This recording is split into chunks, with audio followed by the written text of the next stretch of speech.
One thing that I cannot stand, is a bad apology. Because I ain't really big on apologies anyway. But a bad, rude, condescending apology, baby, you want to get something started? Try me.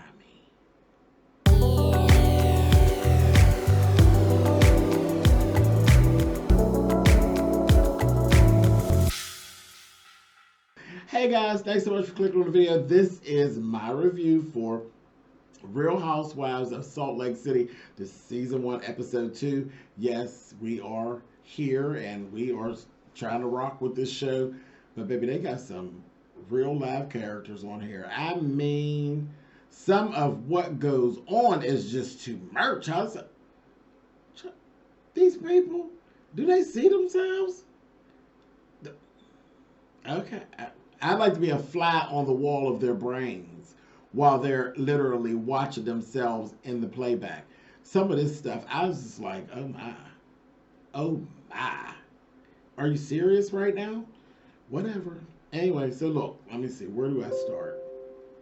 Because it's all jumbled up. Even my notes I took, I wrote them down in a jumbled up way because it was just so much. So I guess I'm trying to fish them out and fish through them. Just bear with me. There was so much to unpack. I'll try not to keep you too long.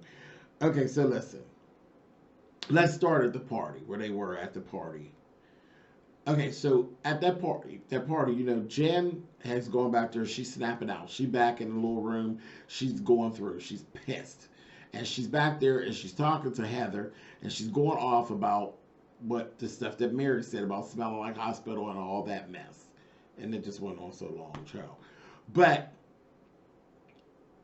as everybody goes, then Mary stood up and we got another look at that terrible outfit. Oh my God. Because she was back there reading her down. She said she looked like a Christmas tree. Then she said she looked like a loofah. She really did look like a loofah.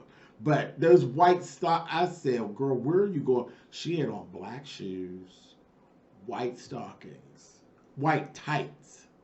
And that dress, it was just a ball of tulle. It did look a mess. And then she's like a stick figure in it. She looked like a little troll. That's what she looked like, a little troll doll. That whole look was terrible. And I don't give a darn if all the pieces were designer. Just because it's designer don't make it good. It just don't. It was bad. That was bad. But them white stockings were the thing that really wore me out the most. White stockings and black shoes, and black stockings and white shoes. Baby, I can't. It's out of order. Out of order. You can put on your white stuff after Labor Day and all that. That don't bother me. But them white stockings with black shoes and black stockings with white shoes, baby, I'll cancel you every time. That is ugly. Ugly.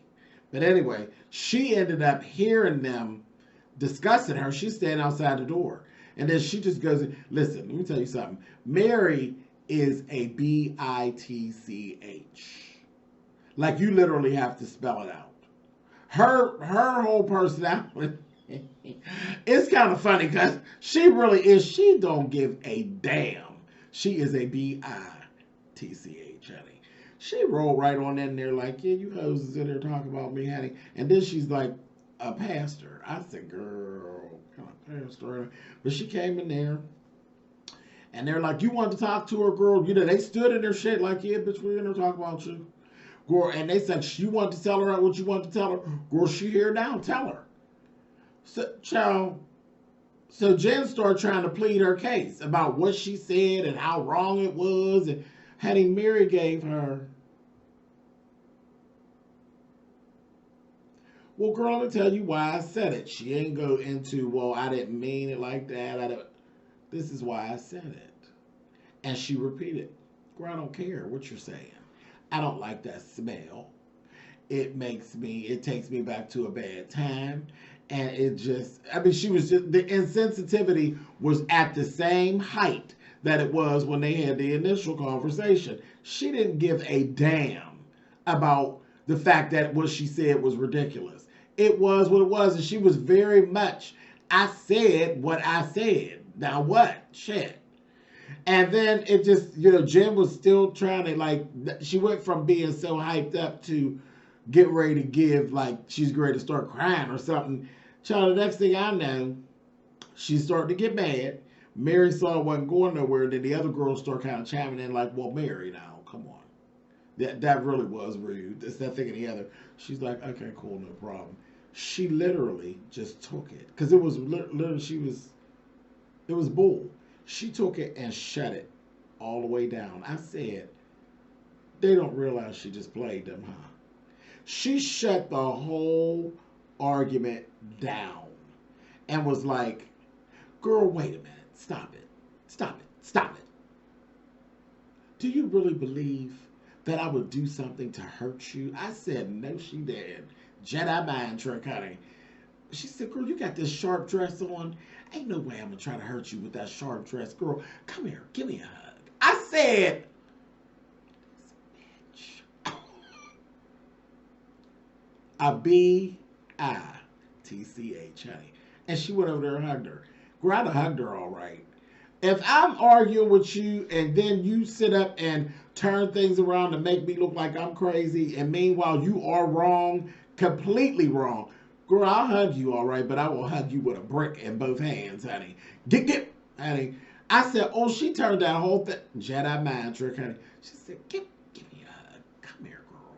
I said, Mary, you a mama. That Mary is too much, honey. I said, oh my. Do you even, and she said in her little confessional, girl, I'm going to let it go for now. No, girl, she played you. It is what it is. She turned it around on you, and you looking crazy right now.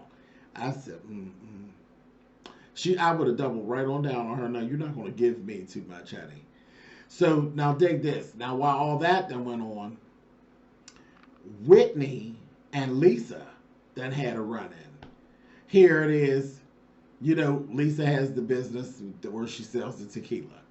She provided liquor as a gift. It was a wedding gift. Liquor for 500 people, she said, for the vow renewal. But she wasn't there. She didn't come to it. And we found, I'm sure it has to do with her whole Mormon thing because, it's very, they moved on and gave that she really does. It's very, and that's what everybody pretty much feels about Whitney and her husband's like, So she wasn't at the function, but she sent bartenders and she sent liquor for 500 people, supposedly, and all that. Well, she was just telling her, I really appreciate it and everything like that. But she said, girl, but first of all, we ran out. Well, wait, let me go in order. She told her the bartenders you sent, they kind of got drunk, girl, and kind of broke glass and different things. And then they showed some footage.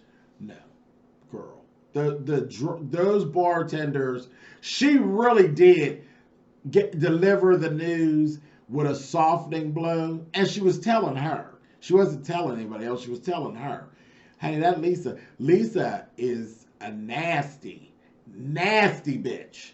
I said, whoa, that Lisa, baby, Lisa is nasty, condescending, and all those things, baby. She really thinks her ass weighs a ton. She really does. I said, girl, ain't no way. I could have spent 15 minutes with her. Ain't no way. Oh, she nasty. She gave, well, girl, I sent you liquor for 500 people. And this, that, and she told her, well, wait a minute, bitch. She said, girl, we ran out at 6 o'clock. It ran out. And she was like, and, the bartender, she said, girl, yeah, they did. They got a little drunk, and there was glass broken and all of that. Honey, and that Lisa was mad. And then she wasn't even thinking that she was insulting Lisa. She was telling her, and she's like, I don't really want to get anybody in trouble or anything, but this is actually what happened because they were there representing her. I said, girl, honey, Miss Lisa got mad, said she didn't want to be at the party no more. She was leaving the party. She was pissed off. And then after that, she ended up having a conversation later on that we didn't actually see But she had a conversation with um, Whitney about it, and basically told her um, she basically threatened her. She threatened her and told her basically, don't come after my brand.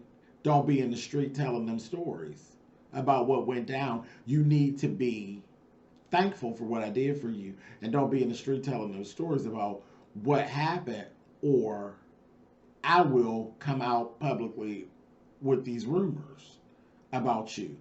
Because everybody knows that for 10 years, they've been shunned by the Mormon church and all of that, and been, thrown out of the church. So it would be no issue to start up a good rumor about her and ruin her name publicly all over again. So it was a threat. And that was the truth when because Whitney ended up telling Heather about it, about the threat. She was talking to, that's later on the program, she was talking to Meredith and Heather. She talked to Heather. Heather's her cousin. So they had talked. Then they talked to Meredith and Heather. Meredith tried to convince her that, oh, Lisa's not like that. Lisa would never. I'm sure, is more like a big sister thing. And this, that. Was it? Sounded like a threat to me. And this is what happened. Lisa had a little talk with her husband. He ain't nothing but a yes man. She's sitting there, she was babbling on, and you know how they do the scenes where it make it look like somebody's talking, like you could tell they were talking long, to the point where it gets to giving womp, womp, womp, womp, womp, womp. She was giving this, maybe she was babbling on, and it was, the whole conversation was, I did this, and I did that, and I did this, and she needs to be happy, and this, and that, just like she's beneath her. And I was like, well, all of that is true. It really is nice, but she didn't go trash you out in the public. She could have drugged you. She didn't drag you. She came to you, so you know what's going on. And Lisa felt the burn of it, because herself, she even said when she talked to her husband about fear of losing her liquor license and all of that. And she was saying, I said, that sounds like guilt to me. Like, this ain't the first time you heard that your old drunken ass bartenders that go somewhere and be drunk and tearing up the people's house. And they show footage of Whitney and them at their own place after the event, cleaning up glass and all this stuff. I said, yeah. So she was putting you up on game, because if that would have been a paying client, girl, you might have ended up with a lawsuit and could end up losing your liquor license and all that. Listen, honey, Miss Lisa, she said Lisa's mad at me because I told her that she's not perfect. And I believe that's what it was. Now, remember, when they let us into the show, they let us in talking about the Mormons strive for perfection. And that wasn't perfect. But you should see the way Miss Lisa was walking around her. That Lisa is something else. And she said to her husband, that she told her that everything was cool. She had even texted her after that, told her everything was cool, but everything ain't cool. She's still mad. She was still mad. And she told her husband in that conversation, her words were, I gave her some friendly advice. The friendly advice was the damn threat. Wasn't no friendly advice. She let her know, I will get you.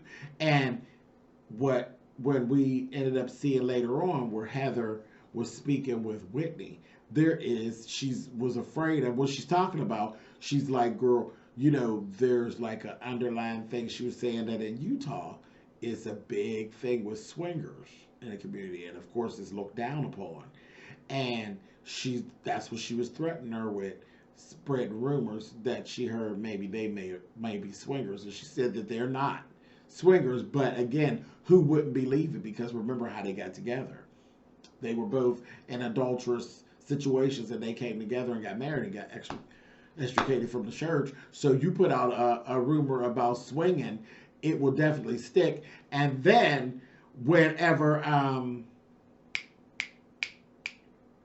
Whitney was talking, in their family further back in her lineage was some talk of some polygamy in their background too. So yeah, it would ruin her reputation all over again, and she may not be able to actually come back from it this time. Um, but it was a threat. And that little nasty Lisa, I said, oh, oh. Anyway, but we're going to get all the way around to all of that. A little bit after that, we saw Whitney's dad. Child, I said, look at him, honey. His look told his story. I said, wow, he's 63. Now, I didn't think he was 63, but he's 63. He is a recovering addict. He had gotten hooked on painkillers. You know, when the relationship with her mom and him kind of foiled, the mama left him. He's a self-made millionaire. He owned a beauty school and a beauty salon, and was a self-made millionaire. Ended up losing everything, being hooked on painkillers about 6 years ago and all of that. And he's working his way, you know, working through recovery and all of that stuff. And she was basically saying, you know, he was thrown out of the Mormon church as well. They like to throw you out, honey. Thrown out as well, and then nobody wanted to deal with him because they said drug abuse is basically looked upon because it's pretty much like you have to pay for your sins, like you chose that. And she was saying it's really a disease, and after going through it with her dad, she's seeing that it really is a disease that people can't just, you know, unchoose to be a drug addict. But, well, yeah, being a drug addict really is self-inflicted, honey. It's not. Nobody makes you get on drugs. You get on drugs, and that's that. So we're not going to get all into that. But no, I don't have a whole heap of sympathy about no drug addict, honey, because that is self-inflicted. That's a self-inflicted wound. But all this being thrown out of the church, that's ridiculous. The church is healing for people who are in need. So all this throwing you out, that shit is ridiculous. That's what the church is for. But anyway, Mary invited them to come to her church. And they had said, yes, they were going to go. Now, I don't know about Mary because, you know, yes, the black church will, you know, we take anybody and take them in and try to help them out. But I wouldn't follow Mary to the corner store, let alone talk about to the Lord, because I don't believe she know the way to his house. But, you know, whatever. Yeah, I said it. Anyway, I wouldn't follow her ass nowhere. Okay. No. But yeah, her dad, he do got a hell of a look. He looked like an old broke down drug-induced rock star. Old broke down rock star. I was like, check him out, y'all, with his little shagged haircut, his little Steve Perry haircut. I looked at him, I said, you should have been gone. Anyway, he all right, he cool, but sorry, y'all, I couldn't resist. Oh, Sherry. He didn't, child. Okay. Anyway. Okay, I'm moving on. Let's talk about Seth. Talk about a drunk ass. Seth. Now, I told you I liked Seth. When we met Seth, Meredith, and her husband Seth was cool. Seth is a child. Seth's ass was drunk at that damn restaurant having dinner with Meredith. He was tore down. I said, look at him. He is as high as a fur coat, honey. I said, look at you. High as a Georgia pine. Toe down. I said, look at him. He over there talking to her, drunk as hell. He was drunk. And him and her was talking. Here it is. Secret. See these church folks, honey? They separated. Don't nobody know it. Another one ready to be thrown out of the Mormon church. But you know, if you get thrown out, it's going to affect their businesses and everything, honey. So they keeping this shit under wraps. Don't nobody know. I said, messy, messy, messy, messy boots, honey. Child, a mess. But he was drunk, sitting there talking to her. And basically, it wasn't no real big deal. The thing is, to me, when they were talking, they basically have just grown apart. No real big shebang. They've grown apart, but they keeping up appearances. And it seems as though he's feeling like she's getting a little sloppy. Like he said, somehow going through her phone, and she wouldn't let him look at her phone like she got something else going on. And I said, now you look kind of guilty, Miss Meredith, girl. But whatever. But that bastard's drunk, so like, girl, child, tell him to shut up. He was drunk. His ass was drunk. I was so tickled. I said, Seth is tore up. I want some of whatever Seth had, honey. A mess. Oh, I said they got plenty of secrets. Anytime you get to dealing with church folks, honey, you know it's gonna be some stuff. I would be tuned into this shit every week, cause old messy ass church folks tickles me. They really do. Just the fact that they think they can hide from God. They think they can hide from God. You got your nose all up in the air because the people don't know what's going on. You do realize God knows what you be doing. That's a whole nother subject for another time. He be looking down here and he can see you. I don't give a damn what you're wearing or how big the brim on your hat is. He can see you, honey. Anyway, moving on. So, yeah, they end up deciding to go to having this ski trip and all of this. Heather is about to get on my nerves. Heather is an insecure ass heifer. She's insecure and she is really feeling some kind of way about the fact that Lisa curbed her. And Lisa don't, girl, to hell with Lisa. She was feeling some kind of way. Okay? So that was that whole thing. So going in, Whitney said, well, girl, why'd you even invite her? Well, I invite her, just so we can, just maybe we could clear that, No, because she wants to be in her presence. She's basically like a socialite of this group. She's really connected up into this whole little thing. So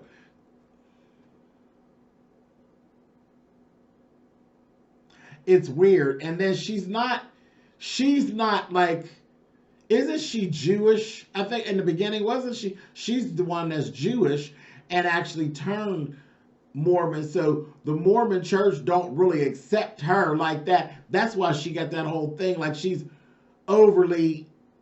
got her own insecurities too, because they kind of look at her as kind of like not a full breed. But anyway, Heather done been thrown out of the church. The church, well, not thrown out, but the church looks at her, look down on her too. So they just, girl, whatever. Anyway, but they need her, they want her approval for whatever reason. But at the end of the day, from what it sounded like to me, she in the same boat y'all in. It looked like when they look at y'all all looked at like mutts. But whatever, her business is popping, and I guess socially she's popping, and y'all want to be popping too. Anyway, Mary got invited too, and I don't even know how that fit in. I said, y'all, with all this whole Mormon thing, they don't believe in what she believed in, and they really had their nose turned up. And they were talking about their their lives, and they just they shaded Mary. It was like Mary, when they were at the table on the trip, it was like, girl, yeah, you look like an outsider. You look like an outsider. And it ain't got nothing to do with your skin color. I'm sure that has some of it to do with it too, but it really is more like you're an outsider, and it's a religion thing. It's a whole religious prejudice thing going on. Not so much your skin color, but anyway. And then you a messy bitch. So that, you're married to your damn step granddaddy. Anyway, child, a mess, but she was late getting there due to waiting on FedEx. See, this is why she's getting on my nerves. She's so pretentious. Waiting on FedEx to get there so she could get her Chanel jacket. Because she had to wear her Chanel coat. Now, we all know this whore got more coats. She's ridiculous. Anyway, so like I said, the conversation between Meredith, Heather, and Whitney. Meredith is trying to convince them that Lisa's this person that's so nice. And, she always leads with love. I said, girl, who are you talking about, Lisa? Yeah, okay. Baby, they went and had this little dinner, and they got to sitting down. This is when all the shit had hit the fan, honey. Lisa and Whitney end up having this conversation. Meredith had told her, I think it's more like a little big sister thing. You should have a conversation with her. And as soon as they went into the conversation, Lisa was so nasty. So nasty.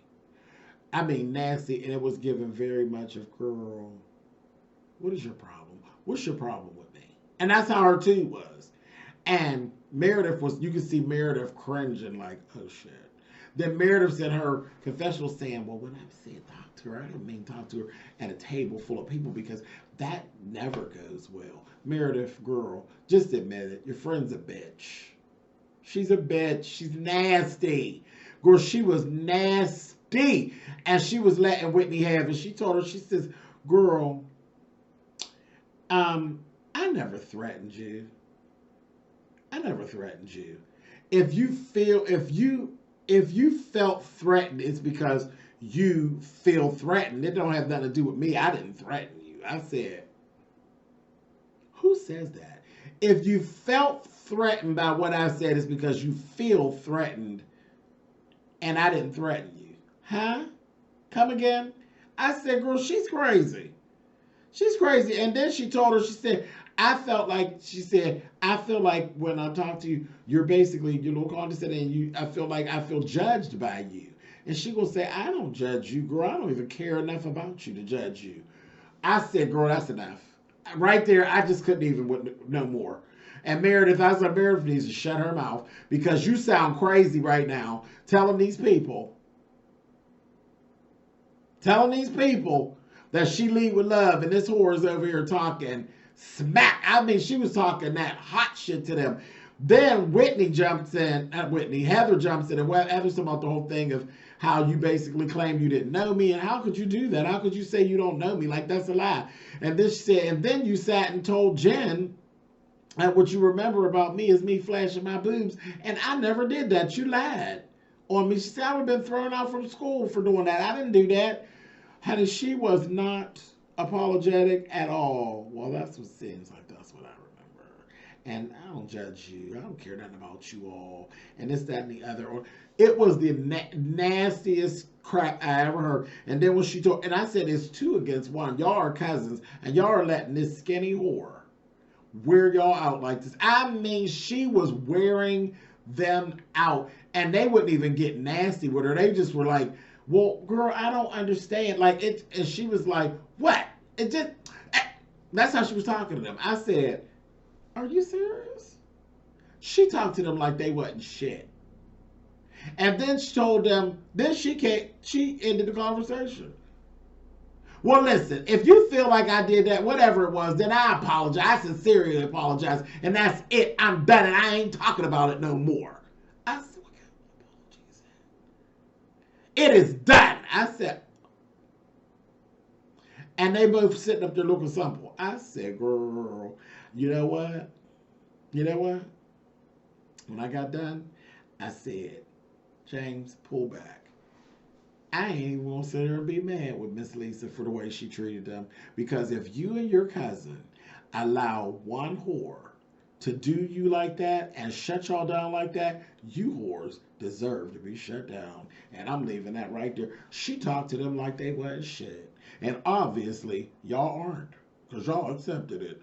That was a mess. I've never in person nor on television seen a nastier apology. She could have kept that. Anyway, let me know what y'all think down in the comments. Baby, we will be watching this because this shit is a hoot, honey.